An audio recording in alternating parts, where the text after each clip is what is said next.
Story number 1. The air was heavy with anticipation as we gathered in the early morning light, eager for the adventure that awaited us. Our class was embarking on a field trip to the long-abandoned Ashcroft Mansion, a decaying relic of the past that had long stood as a testament to the mysteries that shrouded it. The stories whispered in the corridors of our school were chilling enough to send shivers down anyone's spine. Yet the allure of the unknown was too strong to resist.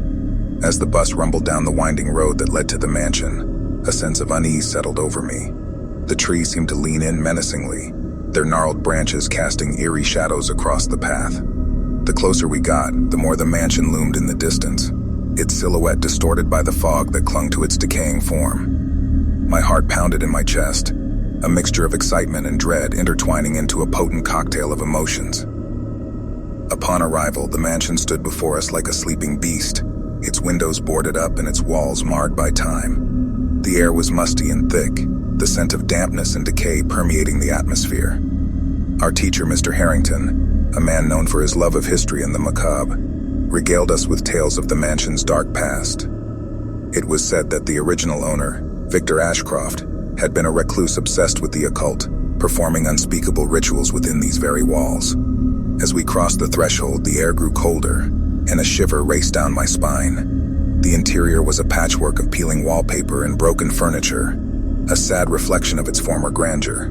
The grand staircase stood like a sentinel, leading us further into the heart of the mansion. Mr. Harrington's flashlight beams danced across the walls, casting eerie shapes that seemed to move on their own. The atmosphere grew tense as we split into smaller groups to explore the mansion. My group ventured into the dimly lit dining room, the weight of the past pressing down upon us.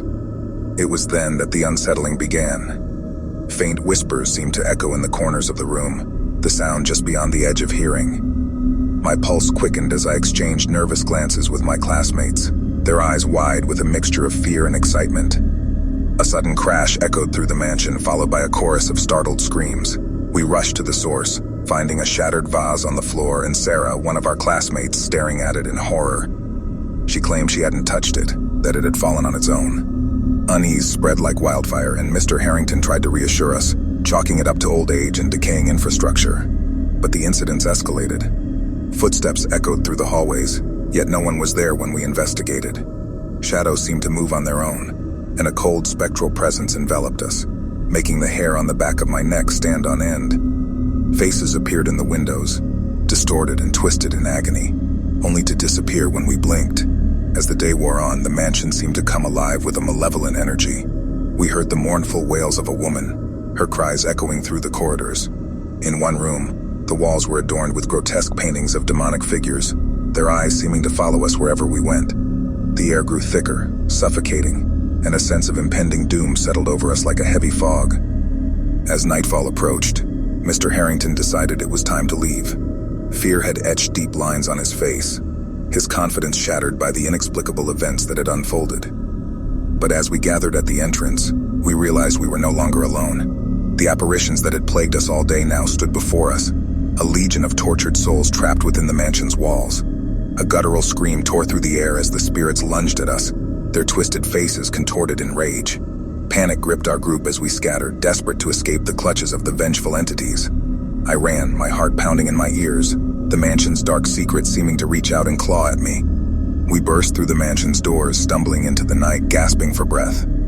Behind us, the mansion glowed with an eerie light, as if the very essence of the spirits within had ignited its decaying frame. The sounds of anguished cries echoed through the night air, and a chill settled over me that would never truly leave. In the aftermath, the school tried to downplay the events, dismissing it as a collective overactive imagination. But those of us who had been there knew the truth.